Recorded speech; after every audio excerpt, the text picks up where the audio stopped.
Christina and the Complete Jew by Dr. A. Ahmed. This story continues the narration of the story of the Arab sugar daddy and the beautiful Indian girl, and the story of the Indian child bride and the all Arab husband, and the story of the Indian Miss Walid and the rage of Muslims of the Walid. They were written in English and translated into Arabic by Dr. A. Ahmed. It is a love story narrated in 6 books. Book 4, In Search of a Companion in Her Lonely Life. Copyright. All rights are reserved.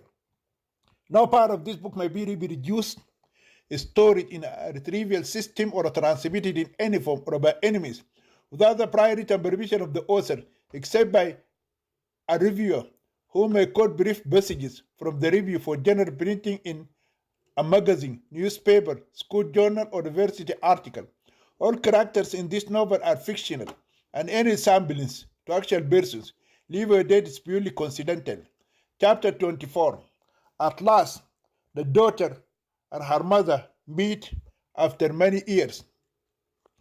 While Christina is struggling with her indisputable and insoluble divorce issue, she received a letter from the Mumbai Small Cases Court informing her about the scheduled date of her hearing concerning her dispute with her stepfather. The letter stated that the court proceedings were to take place after 7 days from the time she learned it from the lawyer that her divorce process may take 2 years in court, and the senior pastor informed her the divorce would never happen through the church.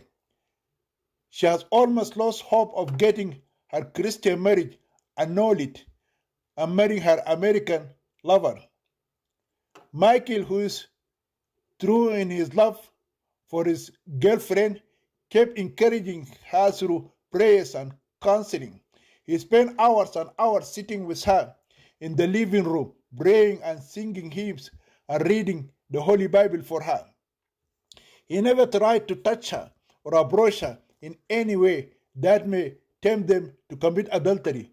Meanwhile, her Christian husband kept sending his friends and some woman from the church to convince her to leave the handsome white man and return to him. He promised to accept her and forgive her, no matter what she had done with that white guy. His American wife stood firm on her decision and frustrated all his efforts to get her back. Amid that marital turmoil, Christina Fernandez attended the hearing of her dispute with her stepfather. She had not seen her Muslim mother for many years, but that day she managed at last to see her. Her mother is dressed up in a black burqa and covers her entire body except for her face. When her mother walked inside the courtroom, her face was fully covered, but the judge ordered her to unveil her face before she could take the oath. Christina's tears began to fall down her cheeks when she saw her biological mother after so long. She can see dark clouds of sadness filling her Muslim mother's face. She is not anymore the young woman she saw her many years ago in Saudi Arabia when she was a child of 7. One can read millions of sad stories behind her gloomy face and black clothes. Despite the age, she still retained her beauty and graceful look. She looks like a woman who is a selfish and wicked husband forced to bend to his whims against her wish. Meanwhile, her mother avoided looking at her. Her daughter has become astonished and disappointed when her Muslim mother avoids eye contact with her. Christina also saw the devil incarnate, her evil stepfather, sitting beside her mother. His face is somber and extremely angry. He looks like a ferocious beast sitting near his killed prey after he devoured half of her flesh. Besides him are seated 2 of his bodyguards who are also his devotees. Those 2 Muslim terrorists are armed, but their weapons are carefully concealed inside their Islamic pajamas. Through bribery and intimidation, they managed to smuggle their guns inside the small courtroom. Shortly after, the third wife of the Mullah Sheikh ad-Din Khan placed her right hand on the Holy Quran and took an oath in Urdu language. She promised the court that she would speak the truth, the whole truth, and nothing but the truth. Today, Christina had the great hope of being reunited with her biological mother after destiny has separated them for so long. She can still remember how much she cried when her mother was taken away by the Jeddah police men from the house of her Saudi sponsor, and what happened to her after that. She was ill-treated by the Cobra woman, the third wife of the old Arab man who brought her with her mother from India to his country. She was by then just a female child of 7 years old. She has never seen her Muslim mother again except today. Many bad things happened to the daughter after she lost the protection of her Muslim mother. She got kidnapped, raped, and imprisoned for 10 years by the evil old Saudi man, Sheikh Faiz bin Ahmed. She also got abducted, abused, and tortured for over a year by the despicable, sadist man, the late film director, the devil incarnate Mahmoud Khan. She got jailed in the Mumbai and Pune cities, in women's prisons, and raped by many evil top police officers and government senior officials. She was converted against her will to Hinduism by her dominating Hindu mother, Rani Krishna, and forcefully got married to the selfish Hindu boy Rahul Patel.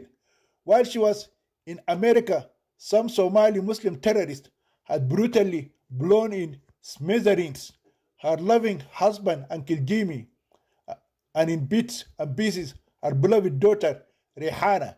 Recently, she got brainwashed through false prophecies and deceived into marrying her current selfish Christian husband Bruno Fernandez, who and his parents and his two bad sisters turned her life into a living hell.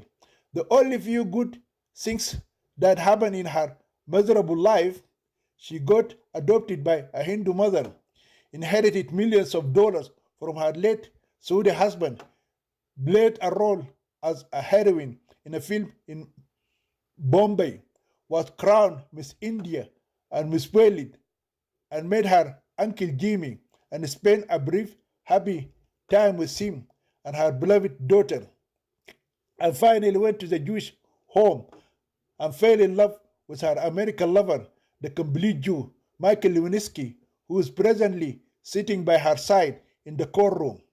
Despite her dark and sad past life, the American wife has tried hard to block those numerous and uncountable numbers of the ugly and a few good memories from erupting inside her troubled mind. She does not want to remember anything at that moment except the love of her Muslim mother. She just wants her biological mother to recognize her, embrace her, and kiss her. At that moment, she is longing for the love and hug of her Muslim mother and nothing else. For that, she came from America to India.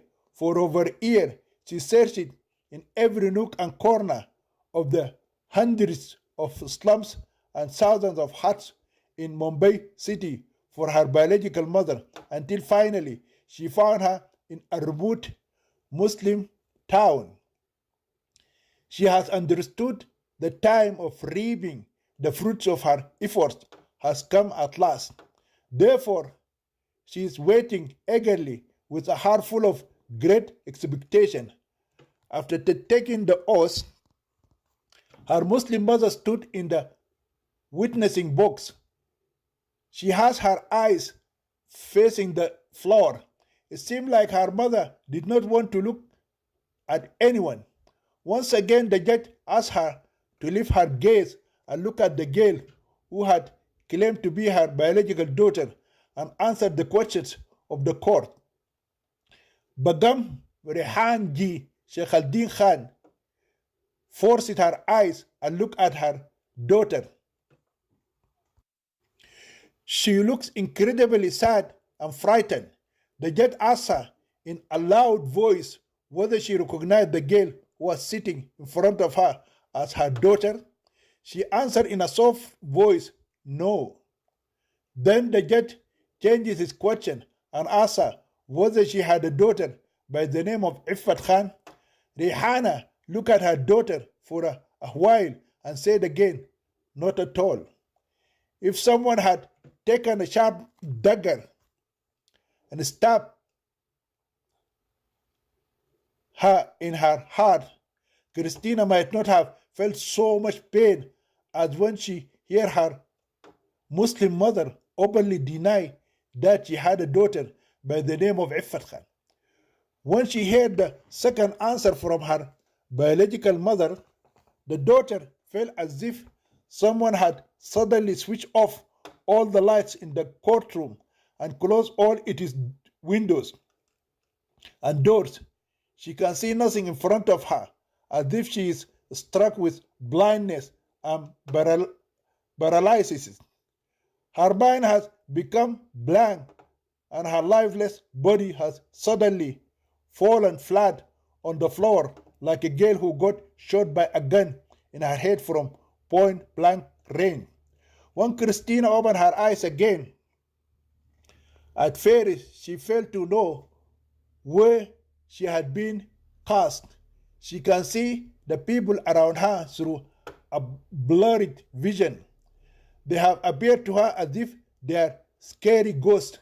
She saw that she died and descended into hell, where infidel human beings have been turned into demons and monsters due to their evil deeds. She began to panic and sweat terribly. When she tried to cry for help, her voice failed her. She has become afraid and thinks those scary black creatures may attack and turn her into a ghost just like them. She closed her eyes and opened them many times, and every time she saw those scary creatures surrounding her. When they began to speak to her, she heard them speaking in a gibberish language, just like zombies. She cannot understand a word of what they are saying to her. After much struggle, she managed to open her mouth and shout. She started to shout and call for help. She tried to get up and run for life, but she cannot be able to move a hand or a leg. She felt those scary creatures were restraining her. She strove to free her legs, jump off the bed, and run away from them. She discovered that those scary creatures had fastened her hands and legs with strong and long chains. The slum girl Iffat Khan, who is now known as Christina Fernandez, does not know that she has lost her mind and gone temporarily insane. After she was vehemently denied, rejected, and betrayed by her Muslim mother, she could not stand the shock, lost consciousness, and fell inside the courtroom. Her American boyfriend, Michael, and a couple of police constables had carried her lifeless body out of the courtroom and rushed her in an ambulance to the nearest hospital. Although she had been revived in the hospital, still the doctor and nurses discovered she lost her mind and became a madwoman. She had been transferred to a mental asylum. She is now restrained in her bed at the mental hospital because she has become extremely violent and a danger to herself and others around her. Chapter 25. The sad married life of Mrs. Begum Rehanji. To know why the biological mother, Rehana Khan, had denied in court and under oath that she had never had a Muslim daughter by the name of Iffat Khan and disowned and betrayed her only female child, we need to state briefly what happened to her after she returned from America and then she settled with her 3 sons into India. What Rehana came to know through Rani Krishna that her husband Jamal Khan had fallen in love with her lost and found daughter Iffat Khan, she decided to sacrifice the love of her life for the sake of her beloved daughter. She knew that her daughter had suffered so much under the abuse and captivity of the evil old Saudi man, Sheikh Faiz bin Ahmed. Therefore, she refused to listen to Rani Krishna's advice of not divorcing her husband. She even rejected her huge financial bribe and was not scared of her threat of taking her cheating husband and daughter to court and accusing them of practicing incest in America. At that time, Rehana wanted her daughter to enjoy her lover, Uncle Jimmy, and live happily with him and their daughter. Accordingly, she divorced her husband, Jamal Khan, sold her house in America, and decided to go back to her motherland, India. After leaving the States, Rehana Khan returned to Mumbai with her 3 sons. She lived for some time in a rented apartment with her sons in the Bakula area. She had a fair amount of savings plus the money she received after selling her house in America. She decided to settle down permanently in her homeland and bring up her 3 sons. After her husband cheated on her and she lost trust and interest in him in men. After her husband cheated on her, Rehana lost trust and interest in men. Notwithstanding, shortly after she settled in Mumbai, Rehana, through her Muslim neighbors, one day was invited to attend some religious festival at Mumbai town. While she was attending that Islamic festival celebration, she was spotted by a big mullah who is the imam of the largest and most prestigious mosque in that Muslim town. Although he already had 2 wives, the lustful mullah was struck by the beauty of the woman and somehow came to know where she was staying and sent some of his female relatives to propose to her an Islamic halal marriage for him. Although at that time Rehana was not all that religious, she was tempted by the exalted position held by the mullah in Mumbai town. Besides, she learned that the mullah has the Mughal royal blood running in his veins, and he is from the Ashraf caste or the Muslim nobles, while Rehana is from the Arzal caste, the Muslim untouchables. Accordingly, the temptation was beyond her ability to resist it. In addition, at that time, the divorced Muslim woman, Rehana Khan, needed a man to protect her and satisfy her sexual needs.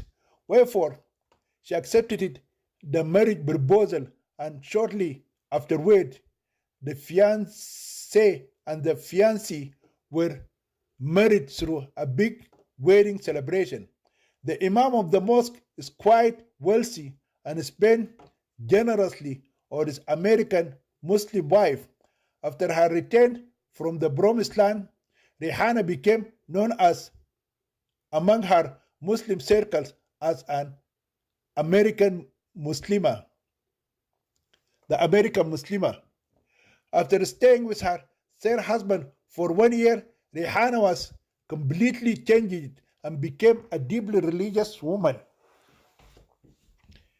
She regularly prays 5 times every day, fasting during the months of Ramadan, and attending mosque with other Muslim women. She was treated by her neighbors as a royal woman and mixed it only with noble Muslim women. Her name was changed from Rehana to Rehanji, which means Rehana the Great. No one is allowed to call her name without adding the royal title of Begum. Traditionally, it was conferred upon Muslim women of royal or aristocratic rank and was often used in the same ways as the title Queen or a Maharani. In the meantime, the royal wife Begum Rehanji Sheikh ad-Din Khan was taught to recite the Holy Quran by heart. Her three sons, likewise, were turned into deeply religious and pious boys. Begum Rehanji never told her third husband that she had a daughter from her first Muslim husband. She did not even mention to him that she had married two men before she met him. She confessed that she married a Muslim man called Jamal Khan when she was in Mumbai and immigrated to America with him. They had one son when they were in India, and two sons were born to them in the state. Also, she told him that her husband cheated on her and fell in love with a young Hindu girl called Buja Patel, who was as old as his daughter. He even fathered a female child with his Hindu girlfriend without the marriage bond. Such scandalous relations are lawful in America but illegal in India. Due to his shameful deed, she left him because he forsook her and began to live with his young Hindu mistress. Because of his scandalous relationship, she divorced him, took his three sons, and brought them with her to her motherland. That said, when her third husband, the dangerous Mullah Sheikh al-Din Khan, came and told her about the shamefully dressed up girl who claimed to be her daughter, Begum Rehanji found herself being confronted with a serious problem. Her husband also told her that the girl said her name is Christina Fernandez and she was born a Muslimah, but converted to Christianity. Begum Rehanji became extremely mad when she learned that her Muslim daughter Ifat Khan had left Islam, discarded her Muslim name, and took the name of an infidel Christian girl. When she heard in the state from Rani Krishna and Rahul Patel that her Muslim daughter became a Hindu girl, she did not believe it. But when her husband informed her about her apostasy from Islam and conversion to Christianity, she could not accept it.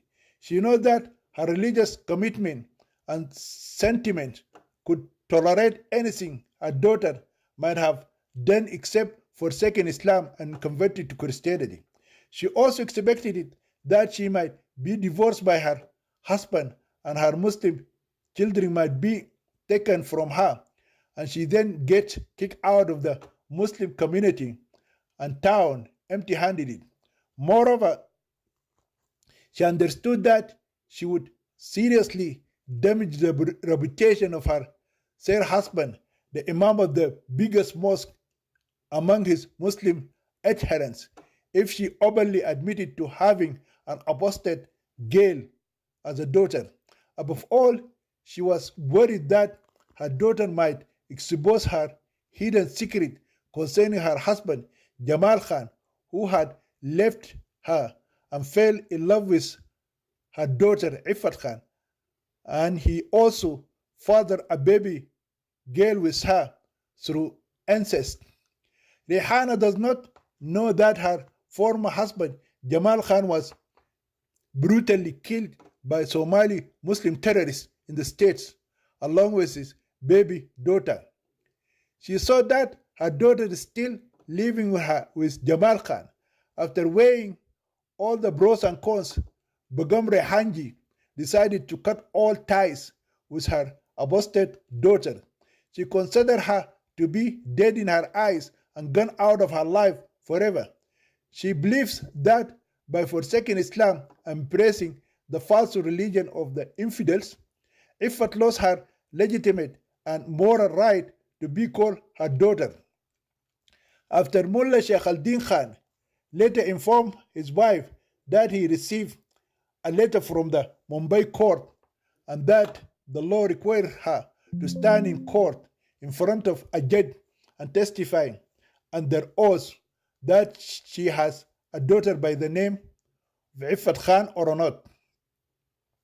Rehana's motherly bowels have been revived. She thought she could cut all ties with her daughter without meeting her face to face. Howbeit, as a mother, she understood that she could not deny and reject her daughter in front of her and before everybody. Furthermore, as a Muslim woman, how can she place her right hand on her Holy Quran and tell such unpardonable lie? Begum Rehanji decided to face the wrath of her Sir husband, and the Muslim community bore all the feelings of shame and confessed in court her relationship with her only daughter, Ifat Khan, with the hope of getting reconciled and reunited with her missing firstborn daughter. Before we mention what happened next, we must explain some important social phenomena in India. Every religious leader in India is also a politician as well as a gunda or a gangster. Those three social positions come as one bucket in Indian society. You cannot choose one of the three social positions and reject the other two. If you are not a religious person, or even if you do not believe in God and you decided to go into politics, you need to pretend to be a biased and religious person. Bahal Thackeray, the founder of the Hindu political party of Shiv Sena, which means the army of the Hindu god Shivaji, who is the god of death, was a very committed religious man, renowned politician, and a notorious gunda. And among Muslims, his equal is the dreadful terrorist Dawood Ibrahim, India's enemy number one. And among Indian Christians, his equal is Anthony Kalia. Kali is the goddess of evil. Perhaps the only Indian politician who managed to avoid being a terrorist and gangster was the father of the nation, Mahatma Gandhi. Gandhiji was a great Indian politician, and through his religious theory of ahimsa, non-violence, he compelled the British Empire to grant independence to India without shedding one drop of blood.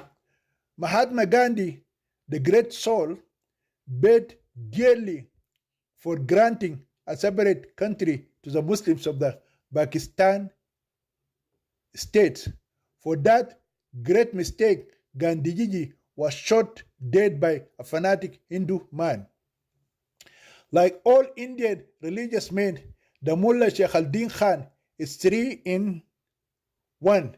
He is more than a mullah. He is an imam of a mosque, a politician, a terrorist, and a gangster. He is like the devil. He is like the evil trinity mentioned in the Holy Bible, in the book of Revelation, a false prophet, a devil incarnate, and of course, the Antichrist. He hates with he hate with bitterness Indian Christian and abhorred with passion the Hindus of Hindustan. If he could, he would have killed all Christians of the world with his own hands. He also hates other Indians such as Sikhs, Jains, and Buddhists. He is behind many of the bomb blasts that claimed the lives of many innocent people in Mumbai and other parts of India. Therefore, when the feet of the so-called filthy infidel Christian whore came to the threshold of his holy abode, his heart was boiled with great holy wrath. The mullah could not believe his eyes when he saw a particularly half-naked young woman standing in front of his door. He also could not believe his ears when he heard a Christian girl claim to be the daughter of his righteous Sir wife, Begum Rehanji. Worse than all, that little female slut shamefully boasted of being born as a Muslim girl and converted to the false religion of the infidels. If it were not for the Muslim crowd that gathered around her and his reputation among his Muslim community would have strangled her to death, poured kerosene on her defiled dead body, set it ablaze, and burned it to ashes. The Mullah Sheikh al-Din Khan, like a police dog, can sniff a lie when he hears it. Accordingly, when he informed his Sir wife about the decision of the court, he read the truth through her reaction. Her reaction showed him that somehow there is a connection between his Sir wife and the Christian slut who claimed to be her daughter. Even so, before he would force his wife to reveal the truth he decided to find out by himself. Being a three in an evil trinity, he knew that would not be a difficult task to perform in a few days. He sent 3 of his religious Muslim terrorists to some of his top police buddies who are also Muslim terrorists like him and working in the Criminal Investigation Department of the CID, and demanded a full report on the life of his Sir wife, Begum Rehanji. After a few days, he received in his hands a 100-page report on the life of the former female dweller of the Dharavi slum, Rehana Khan. The report detailed her life story from the day she was born in a small village near the suburbs of the city of Aurangabad to the day she was married to His Excellency. Many small details in her life are mentioned in that report. Even Rehana herself would not be aware of them. With that huge dossier in hand, one night the mullah woke up his third wife from her sleep and confronted her with her lies. He sat in front of her as the devil incarnate, holding one long whip in his right hand and the police report in his left hand. A sharp double-edged sword and a Kalashnikov had been placed on a big table within his hand's reach. The dangerous mullah is not only terrorizing outsiders, but he is ruling with an iron fist all members of his 3 households. He told his third wife that he had not only come to know that she was married to a first husband and gave birth to 5 sons with him, but also he fathered her only daughter Ifat Khan. Furthermore, he told her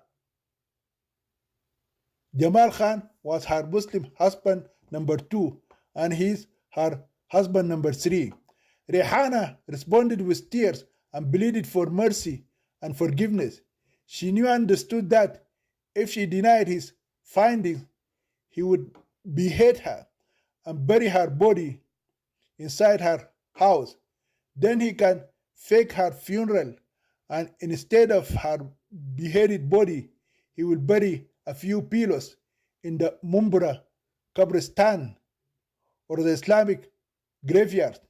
He can tell his other two wives and children that he has slain his third Muslim wife on an honored killing, or simply she committed suicide because he caught her in bed with another Muslim man. Accordingly, to avoid such a painful death, Rehana Khan began to cry and went on her knees, kissed the feet of her terrifying husband, and begged him to grant her his grace and clemency. The vengeful Imam agreed to compromise in his decision if his said wife agreed to follow his dictation at the Mumbai courtroom. If she refuses to carry out his orders, she is not only going to endanger her life, but the life of her daughter Iffat Khan as well. Moreover, she will lose her three sons too. Accordingly, that day, Begum Rehanji and her third husband were escorted to the Mumbai court by three Muslim terrorists. When she entered the witness box, those three terrorists were sitting among the audience and staring at her. They were fully armed and had been given orders by their Lucifer to shoot and kill mother and daughter inside the courtroom, which is not a rare occurrence in an Indian courtroom. Such double assassination must take place in broad daylight if Begum Rehanji alters the words that their master, the Mullah, Satan Islam Khan, had ordered her in front of them to say in court. That day, there happened to be three policemen guarding the door of the small courtroom. One was a Hindu policeman, and the other two policemen were Muslims. By frightening the Hindu guard of killing him, slaughtering his wife and children, and bribing the two Muslim policemen, they managed to smuggle their weapons inside the small courtroom.